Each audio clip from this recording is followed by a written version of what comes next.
Grazas, señora presidenta. Bos días, señoras e señores deputados. Bos días, señor vicepresidente. Efectivamente, o que estamos no debate de totalidade do chamado proxecto de lei de racionalización do sector público autonómico, que detrás deste nome tan ampuloso e deses obxectivos tan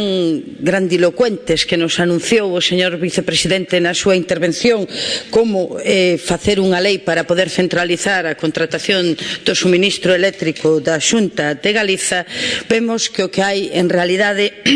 é moita propaganda para intentar ocultar a ausencia de alternativas deste goberno para facerlle fronte aos verdadeiros problemas que a crise está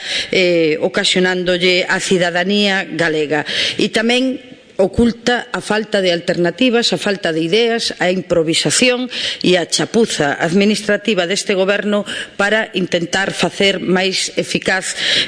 a atención á cidadanía e para prestarlle, por suposto, un mellor servizo público aos cidadáns. En ningún sitio da lei se fala de que un obxectivo sexa que o funcionamento da administración sexa máis eficiente á hora da prestación dos servizos públicos. Por outro lado, estamos efectivamente ante unha lei moitas veces anunciada e que, curiosamente, señoras e señores deputados, é unha lei que na propia exposición de motivos empeza facendo propaganda da actuación do goberno da Xunta de Galiza. Empeza a lei falando dos axustes realizados por parte do goberno no contexto de crise e restricción do gasto público, referíndose aos plans chamados de racionalización da Administración Pública Galega, dos que, por certo, tamén falou o vicepresidente da Xunta de Galiza, facendo a afirmación de que, grazas a eses plans, se levaban aforrados máis de 40 millóns de euros por parte da Xunta de Galiza e, desde logo, a nós gustaríanos que a Xunta algunha vez achegara datos reais deses supostos aforros, porque recórdolle, señor vicepresidente, que hai uns meses comparecía na Comisión Primeira a súa directora xeral de avaliación para falar deste mesmo asunto e falábanos que co terceiro plan, cando este executado, se ian aforrar 35. Agora vostede, ainda non estando executado na súa totalidade, o terceiro xa nos di que xa aforraron 40. Pero é que un informe do Consello de Contas, cando vostedes xa falaban de moitos aforros neste ámbito, poñía de manifesto dúas cousas das que vostede tamén falou. Vostede falou moito de transparencia e o Consello de Contas poñía de manifesto a ausencia de transparencia, que nin se publicaran os plans, nin os seus obxectivos e moito menos os seus logros, e que, por suposto, o que vostedes estaban dicindo en canto ao cumprimento dos plans contrastaba claramente coa realidade, tanto en canto ao que vostedes chaman entes racionalizados como os supostos aforros acadados. E eu, simplemente a este respecto, señor vicepresidente, quixera decirlle que o propio Consello de Contas fai unha análise das transferencias do orzamento da Xunta de Galiza cara ao sector instrumental, e aí podemos ver como no ano 2012 esas transferencias ascenderon a un 16,9%, mentres, por exemplo,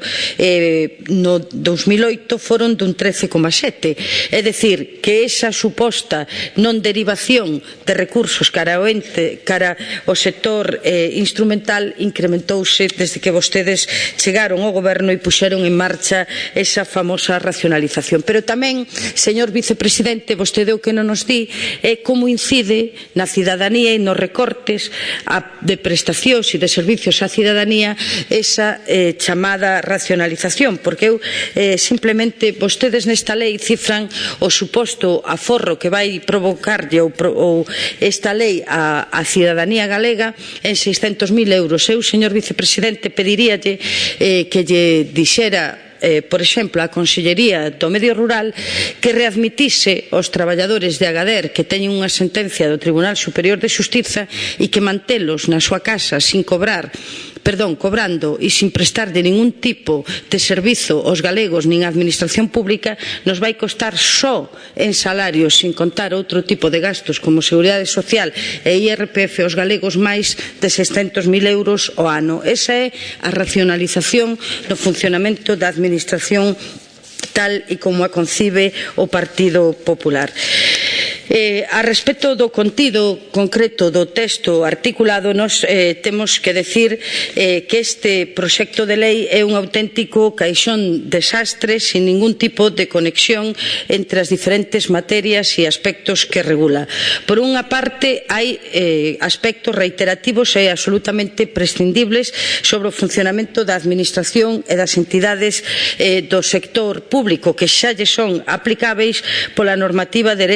réxime xurídico das administracións públicas. E tamén hai novas reestruturacións administrativas nesta lei, das que tamén falou o señor vicepresidente, que desde logo, desde o noso punto de vista, nin debería ser esta lei o marco para abordalas. A propia LOFASGA establece como facelo, ou tendo en conta que vostedes persisten nesa práctica de tramitar os orzamentos xunto con lei de acompañamento, ben se podería ter feito nese ámbito. E finalmente, hai unha serie nesta lei, neste proxecto de lei, de principios orientadores en materia de contratación pública que se cinguen única e exclusivamente a reiterar a regulación xa existente a través da Lei de Contratos do Sector Público e que, desde logo, non introduce ningún tipo de innovación e só tímidamente na inclusión de regras de contratación máis propias da xestión que da necesidade de ter un soporte xurídico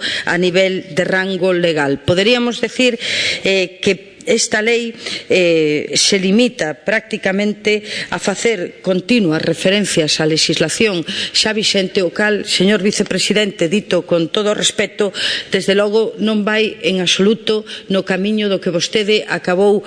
manifestando na súa intervención, de aportar calidade normativa e, ademais, contradí efectivamente claramente o que establece o proxecto de lei tanto nos artigos 36 como 37, porque só introduce máis confusión na medida en que non aporta principios xurídicos novedosos e fai continuas apelacións a legislacións xa vixentes. En segundo lugar, trátase desde o noso punto de vista de un proxecto de lei que na súa maior parte é absolutamente insustancial, con previsións legais que na maior parte non revisten nin requiren nunha norma de rango legal para seren aplicados, sino que poderían ser perfectamente criterios orientativos ou instruccións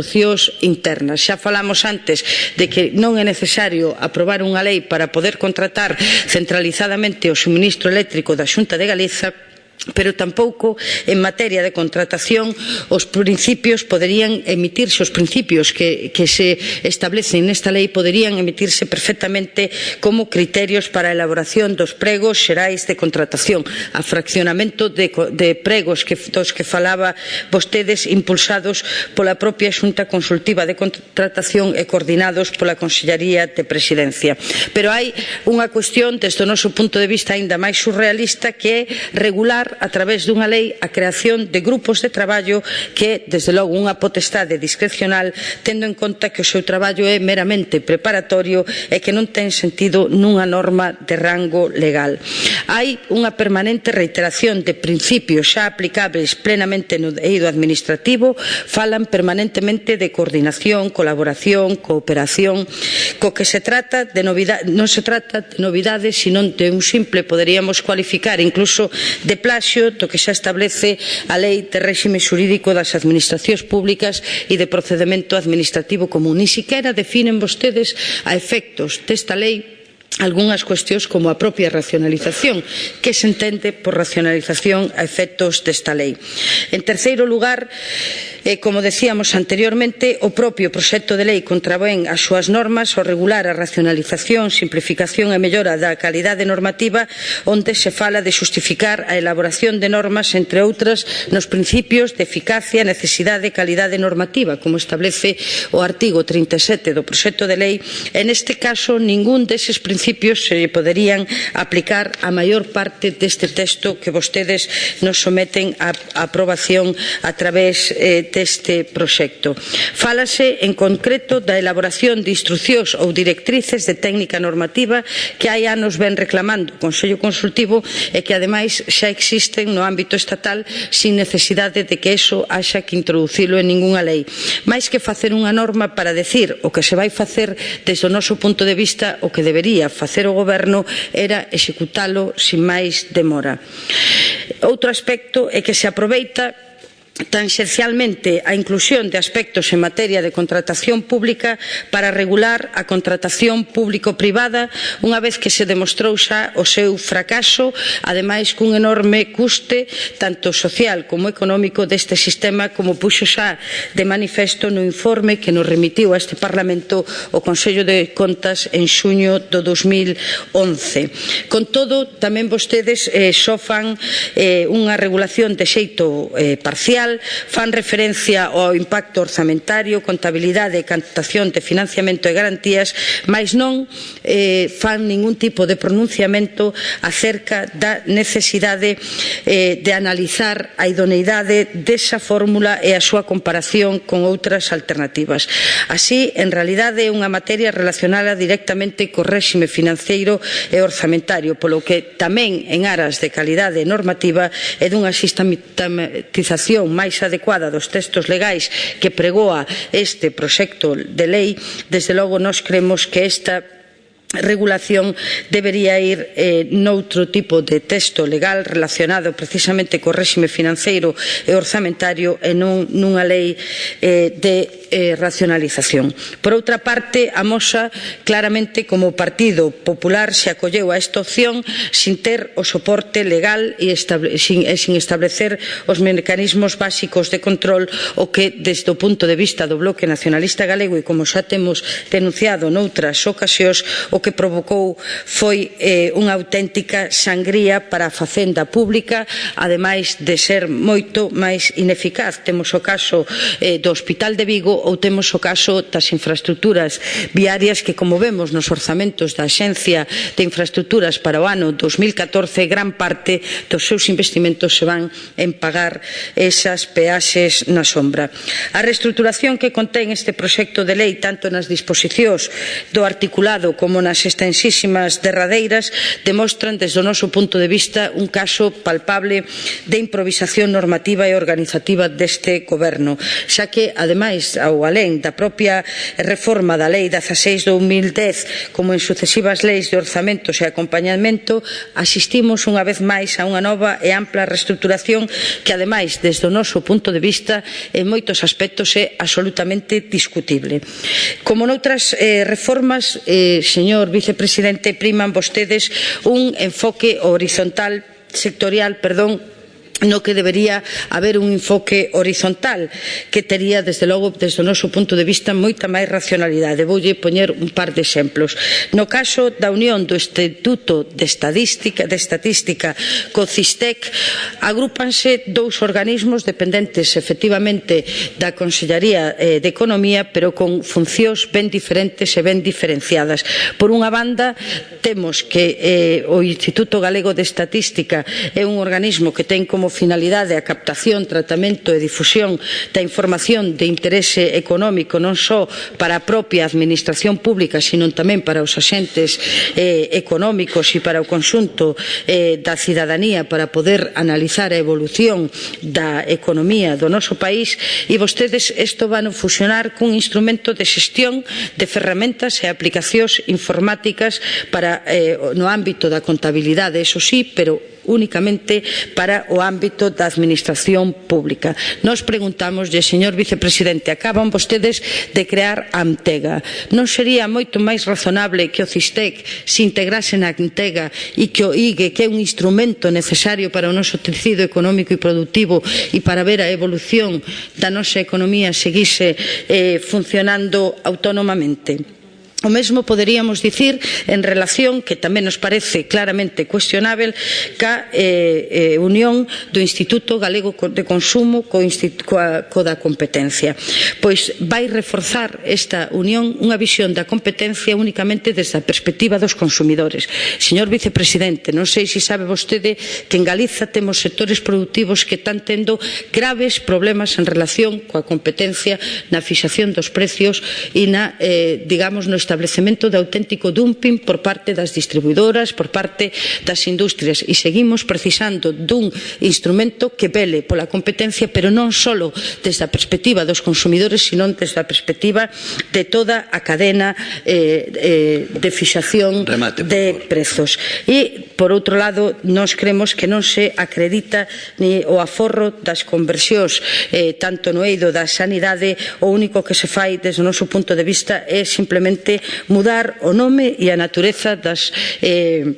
entidades xa existentes, e nese ámbito nos creemos que non hai ningunha reestructuración administrativa. E finalmente, remato, señor vicepresidente, desde logo, desde o punto de vista dos cidadáns, o enfoque da lei é absolutamente errado e creemos que non ten ningún tipo de utilidade para a cidadanía. Por iso nos o que instamos a través da nosa emenda é a devolución deste texto ao Goberno pola súa inconcreción, por tratarse dun texto inconexo que regula materias diferenciadas e, por suposto, por ser incoherente cos propios obxectivos que se proclaman no propio texto do proxecto de lei. Máis nada e moitas grazas. Gracias, señora Paz.